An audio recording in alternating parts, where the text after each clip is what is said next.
My son David said, "The sunroom should work fine for now, Mom. It's just temporary." I knew then I'd be filing the restraining order by week's end. My daughter-in-law Amanda's voice cut through breakfast like a desert wind. "Listen here, you burden.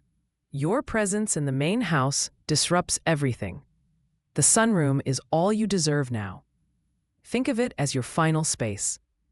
If you survive summer's heat, we might reconsider."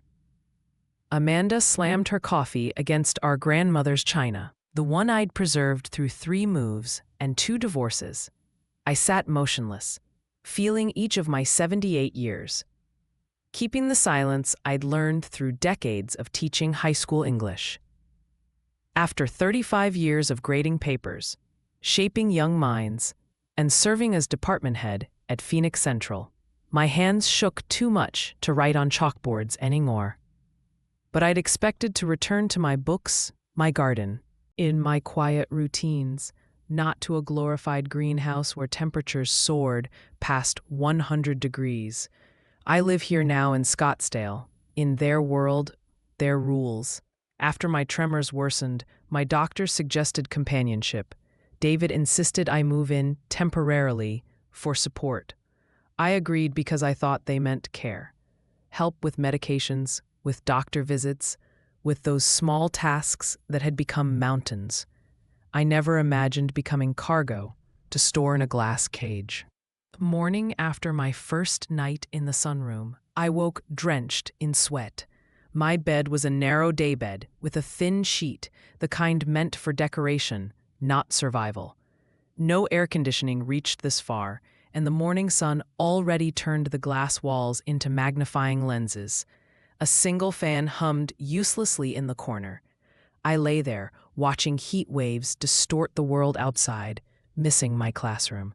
I missed the scratch of pencils during tests, a voice of chalk dust, the weight of literature in my hands. I missed mattering. Later that morning, David peered into the sunroom. "You okay in here, Mom?" His voice carried artificial concern.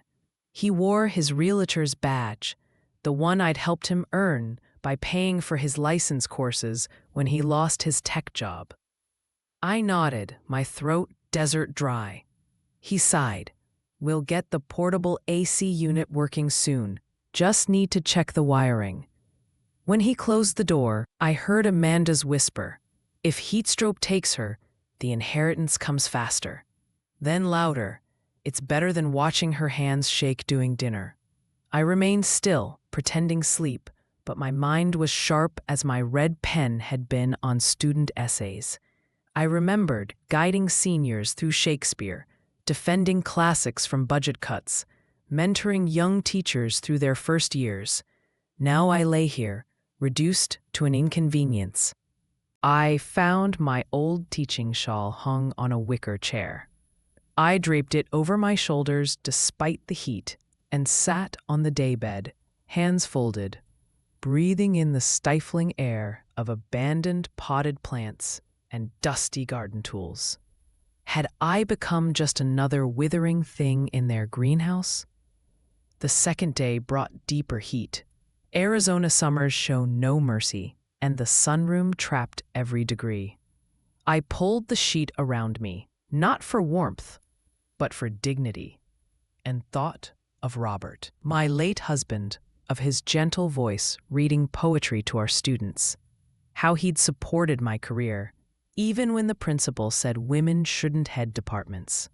I thought of our Craftsman house, now sold, of the classroom corridors I'd never walk again, of every mind I'd helped open in steadier days. Morning came with the buzz of my phone, hidden in my old leather satchel. I'd kept it charged. More. Using an outlet behind a neglected ficus tree, it was my former student and now colleague Sarah, calling from the high school. "Mrs. Ellington, how are you really doing?" she asked, her voice carrying years of shared faculty meetings and curriculum battles. "Managing," I whispered. "You sound parched. Actually parched. Are you safe?" I swallowed hard, tasting dust. I'm in the sunroom. Long silence. The sunroom? In this heat? Elizabeth, that's elder abuse. You taught us about that in social studies. I closed my eyes. Yes, I knew. I'd lectured on societal responsibilities, on protecting the vulnerable. Now I was living what I'd warned against for years. That afternoon, I kept busy. I found an old box of David's high school essays. I opened his paper on the Grapes of Wrath, placed it conspicuously on a shelf. My marginal notes on the Dust Bowl's impact seemed ironically fitting now, a small rebellion. But it kept me focused. I organized the space like I used to arrange my classroom, methodically, purposefully. But purpose doesn't equal acceptance. Through the thin walls, I heard them plotting. Amanda's voice carried clearly. The equity in her condo would cover that vacation property in Sedona. David responded, "We need to wait. One wrong move, and she'll remember she used to lecture about elder rights." I pressed my ear against the hot glass. They weren't just cruel, they were calculating.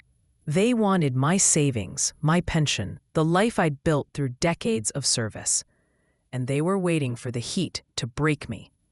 I sat back on the daybed, my hands trembling, not from age, but from fury. I pulled out my old grade book, the one I'd used to document student progress. Now I documented my own case with academic detachment. Day 2, in sunroom containment. Temperature approximately 105 degrees. Proceed Day 2, in sunroom. Subject, self, experiencing early signs of heat exhaustion. Captors displaying clear intent of financial exploitation. In the margin, I noted the time of each conversation, each veiled threat. My handwriting remained steady, the same precision I'd used recording countless student evaluations over 3 decades. That night, I heard them entertaining guests. The clink of wine glasses and bursts of laughter drifted through the vents.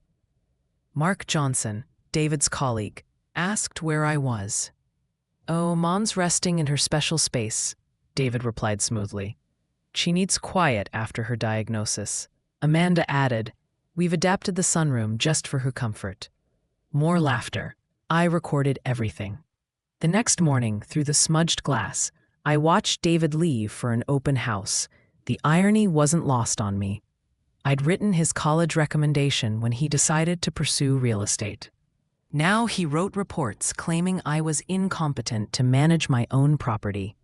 Amanda spent the morning on phone calls, her voice carrying through the air vents.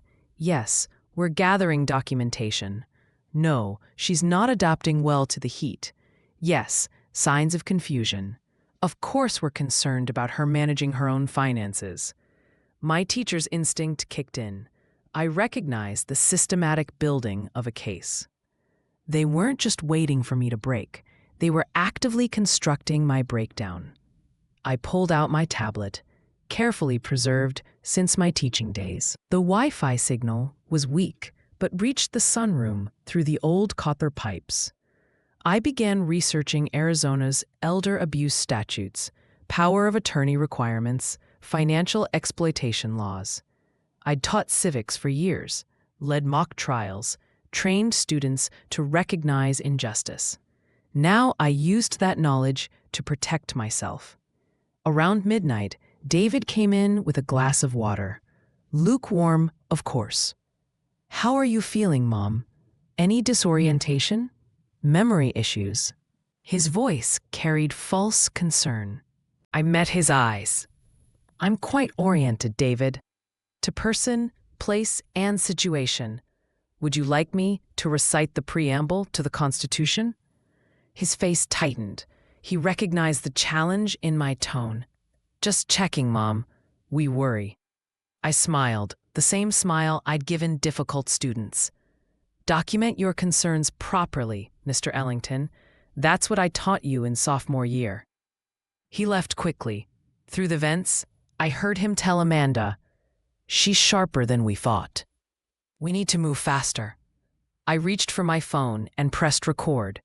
Every word, every plan, every cruel intention captured with digital precision.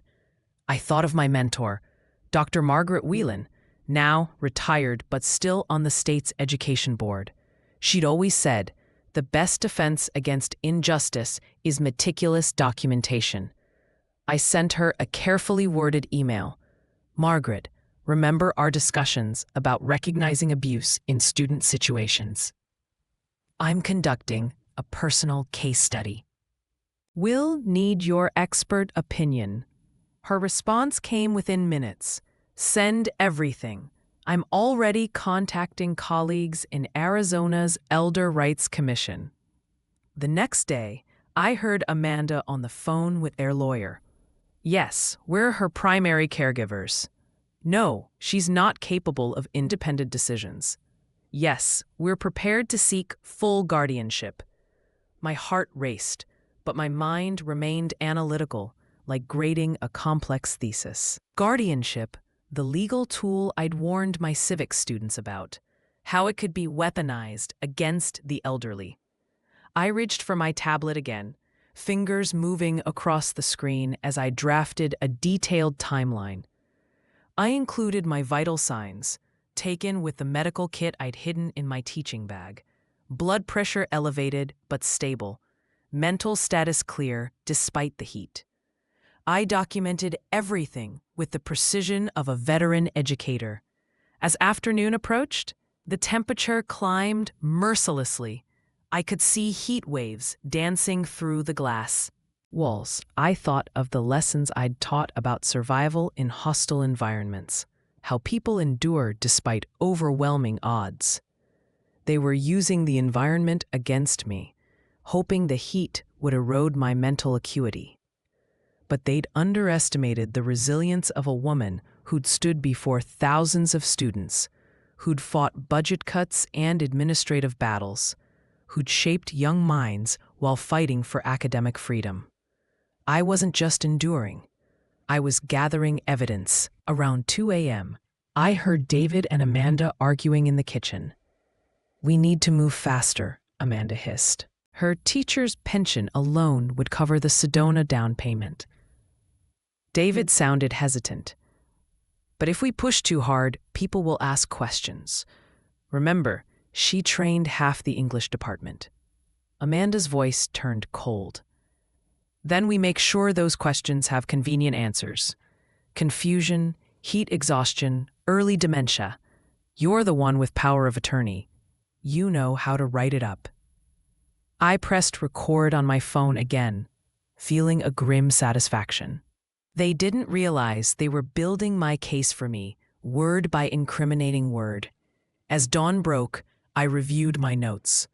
Pages of meticulous documentation, time-stamped recordings, photos of my living conditions. I thought of the countless times I'd prepared students who'd once said my class on civil rights had inspired his career choice. "Dear Will, I find myself in need of legal counsel regarding an elder abuse situation. I have extensive documentation. Time is of essence." His response came within an hour. "Mrs. Ellington, send everything immediately. I'm calling in favors with every judge and lawyer I know in Arizona. Hold on." That afternoon, I heard David and Amanda preparing to leave for a real estate conference in Phoenix. "We'll be gone for 3 days," David told me through the sunroom door. "We've asked Mrs. Rodriguez next door to check on you." I said nothing, but my mind raced with possibilities. 3 days. A lifetime for a teacher used to changing lives in 45-minute class periods. I waited until I heard their car pull away. Then I got to work. First, I called Sarah, my former student and current colleague. "I need you here now. Bring every teacher you trust." Then I called Judge Torres. "I'm ready to make my move. Send everyone you've got." Finally, I emailed Dr. Whelan, implementing emergency protocol, requesting immediate intervention and full documentation. Years of classroom management kicked in. I moved with purpose, gathering every shred of evidence. organizing it with the same efficiency I'd once used to prepare for school inspections. I changed into my best teaching outfit, pressed and clean, despite the sunroom's humidity. I coiled my hair into a tight bun, applied lipstick using a shard of broken mirror. I looked every inch the department head I'd been, my spine straight despite the ache in my contacted the Arizona Board of Education, triggering an emergency investigation into potential abuse of a retired educator. The sunroom door opened to reveal a team of social workers, measuring temperatures, collecting samples, photographing conditions. I sat at my makeshift desk, directing operations with the same authority I'd used running my classroom. Jennifer, document the temperature variations. Michael, photograph the living conditions. Lisa, take detailed notes of all structural hazards. My voice carried the weight of 4 decades of educational authority. Around noon, police officers arrived with a search warrant, moving systematically through the house. They found my medical records in David's office, altered with false notations about cognitive decline. In Amanda's desk drawer, they discovered draft paperwork for guardianship proceedings, dated weeks before my tremors worsened. Most damning were the financial documents, transfers initiated from my accounts, paperwork ready to sell my condo, applications for loans using my assets as collateral. I watched as each piece of evidence was cataloged and sealed, just as I'd taught my students to preserve primary sources in historical research. My phone buzzed continuously, colleagues from every school in the district calling to offer statements about my mental competency and professional reputation. Dr. Simmons, the current principal, sent a blistering email to the state board. Elizabeth Ellington shaped this school for 30 years. Her mind is sharper than most teachers half her age. By evening, the house was filled with reporters. The story was too compelling to ignore. Respected educator imprisoned in sunroom by realtor son. Local news vans parked outside, their lights illuminating the glass walls that had been my prison. I sat at the dining room table, my favorite brooch still pinned perfectly straight, reviewing documents with Judge Torres's legal team. The restraining order was already signed. The emergency guardianship petition filed, not against me, but against my son's control of any family assets. Amanda's sister called, hysterical. The real estate board is investigating David. His broker suspended his license. What have you done? I replied with the same calm I'd used to handle unruly classrooms. I documented abuse, collected evidence, and reported a crime. Exactly what I taught students to do for 35 years. Around midnight, Sarah brought me tea in my favorite Shakespeare quote mug. The temperature logs alone are enough for criminal charges, she said. And the financial records. Mrs. Ellington, they were planning this for months. I nodded, reviewing the court orders spread before me. They forgot what I did for a living, I said quietly. They thought being a teacher just meant reciting facts. They forgot I taught critical thinking and civic responsibility. As dawn broke, the full scope of the investigation unfolded.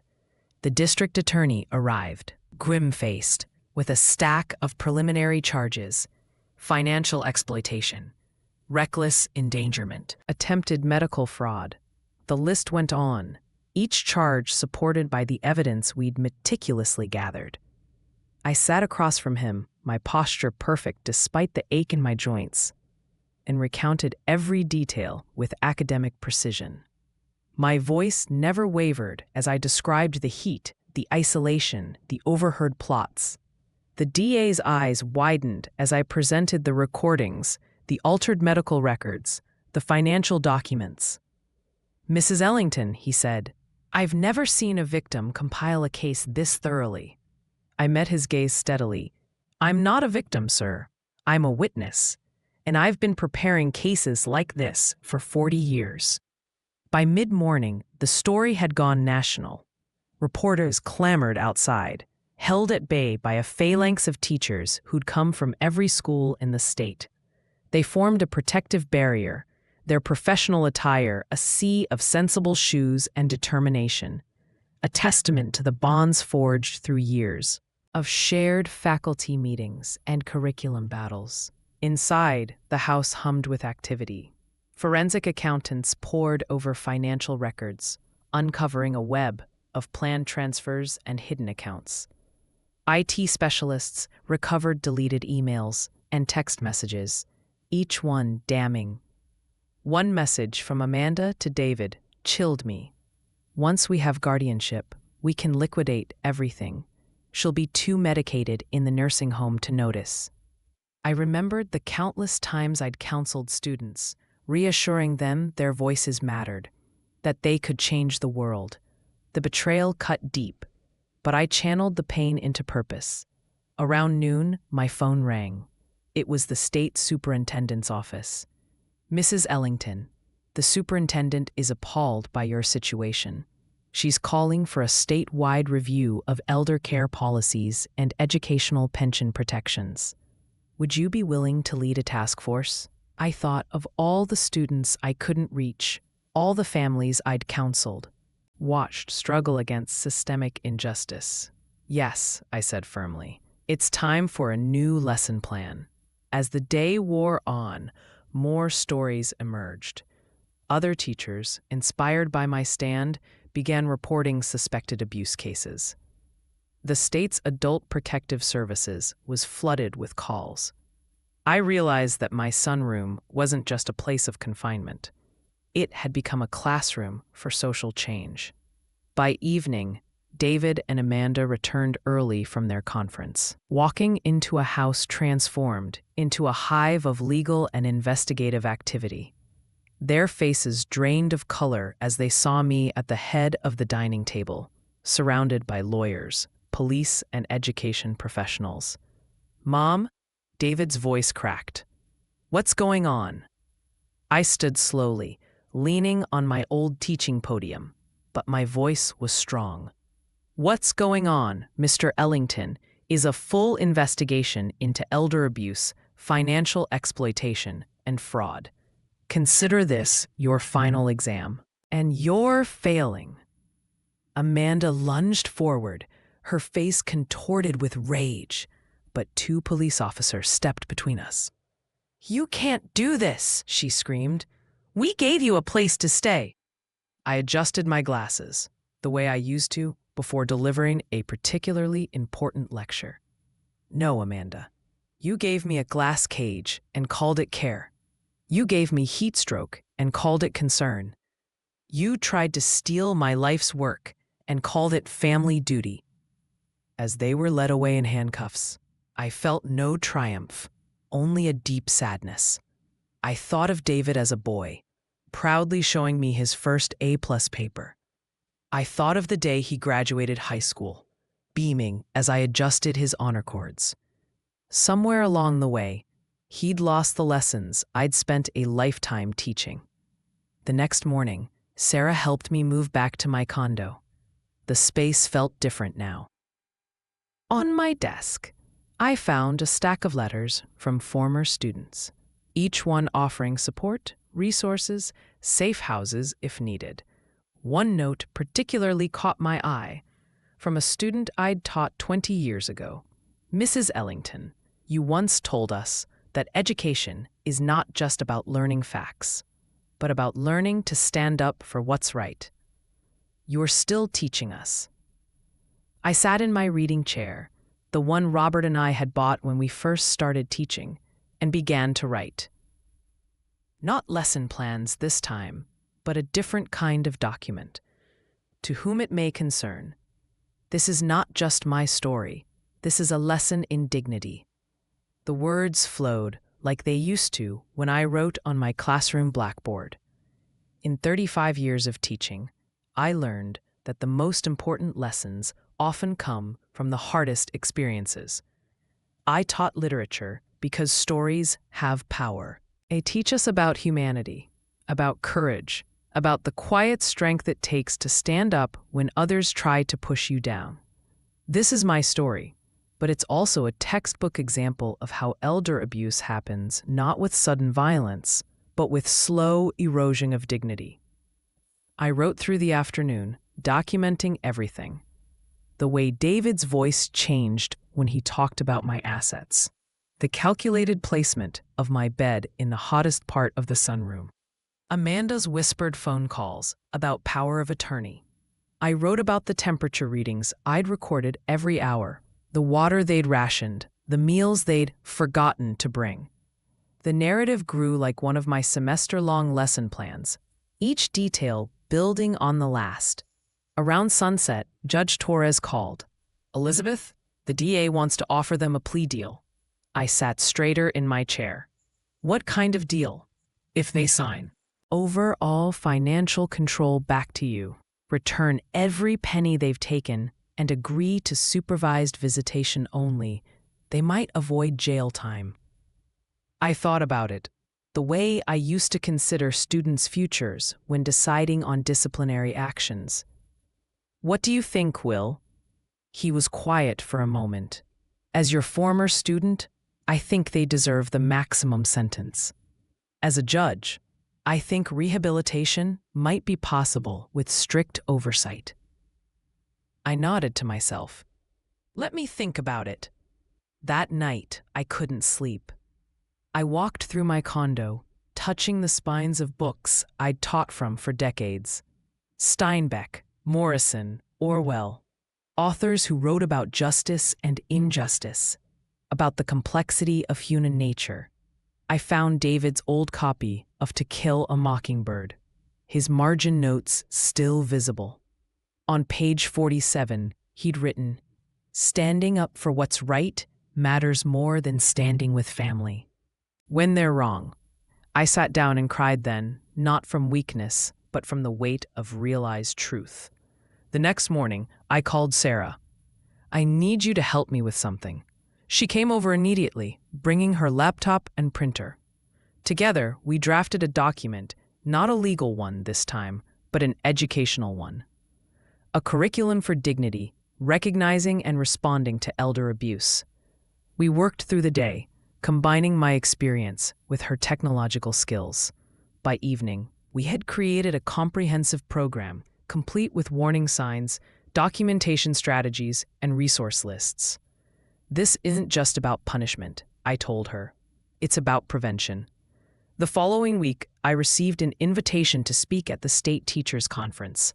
The topic, Elder Rights as Civil Rights, a Teacher's Perspective. I stood at the podium, feeling the weight of 4 decades in education. I spent my life teaching others too. "Recognize injustice," I began. "Now I'm teaching from direct experience. What I learned in that sunroom was more valuable than any lesson I ever taught in a classroom.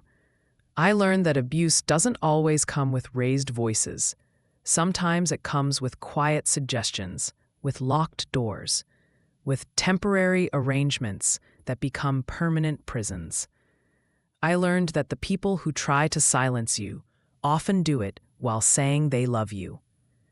The audience sat silent. Hundreds of educators leaning forward, taking notes like students. I continued, my voice growing stronger. I documented everything: temperatures, conversations, financial transactions. I used the same skills I taught my students about primary sources and evidence gathering. My son and daughter-in-law thought the heat would make me forget who I was. Instead, it reminded me. After the speech, educators from across the state lined up to share their stories. A math teacher whose brother had taken her retirement savings. A science instructor whose children had forced her to sign over her house. Each story reinforced what I already knew. This wasn't just about me. By December, our curriculum had been adopted by 3 school districts. We called it the Dignity Project, and it taught not just about elder abuse, but about human rights at every age. Sarah coordinated workshops while I developed the content. We created scenarios based on my experience, teaching others to recognize the warning signs I'd missed. One morning, I received a letter from the state prison. David's handwriting, still neat as it had been in high school. "Dear Mom," it began, "I've been thinking about that essay I wrote in 11th grade about Atticus Finch and moral courage. You gave me an A+ and wrote in the margin, 'Understanding justice is not the same as practicing it.' I didn't get it then. I do now." I sat with the letter for a long time, remembering the boy who'd once written passionate essays about right and wrong. I wrote back, "Dear David, your first lesson was about justice. Your current lesson is about consequences. Both are necessary for learning." Weeks passed. The investigation expanded. They found other victims, elderly parents and grandparents locked in garages, basements, attics. My story had opened a floodgate. The state legislature began drafting new laws, stronger protections. They called it the Ellington Act. I testified before committees, my teacher's voice steady as I explained how educated, privileged people could become abusers, how financial greed could override family bonds. Amanda's lawyer approached me about a settlement. They'd plead guilty to lesser charges if I'd agree not to pursue civil damages. I thought about it while grading papers. I'd returned to tutoring. Helping students learn about civil rights and civic responsibility. The irony wasn't lost on me. I drafted my response like a lesson plan. Consequences, like education, must serve a purpose. I will agree to reduce charges under the following conditions. First, they must attend mandatory education programs about elder abuse. Second, they must perform community service in senior centers. Third, they must participate in recorded interviews about their actions to be used in our educational curriculum. Finally, they must write detailed accounts of how they rationalized their behavior. Learning requires reflection. The DA called it unprecedented. Judge Torres called it perfectly appropriate for a lifelong educator. I called it my final teaching assignment. Meanwhile, my condo became a hub of activity. Teachers, social workers, and advocates gathered regularly to develop new educational materials. We created videos, worksheets, case studies. Emma, my youngest granddaughter, helped design a website. She was the only family. Me, who had seen the truth before it became undeniable. "Grandma," she said one evening while updating the site, "you're teaching more people now than you ever did in the classroom." She was right. By spring, our program had reached beyond Arizona. Other states requested our materials. I received speaking invitations from universities, law enforcement agencies, social service organizations. Each presentation began the same way. I am not here to share a tragedy. I am here to teach a lesson. The Sunroom story became a catalyst for change. Retirement communities implemented new screening procedures. Banks developed better fraud detection systems. Local news stations ran special reports on financial exploitation of the elderly.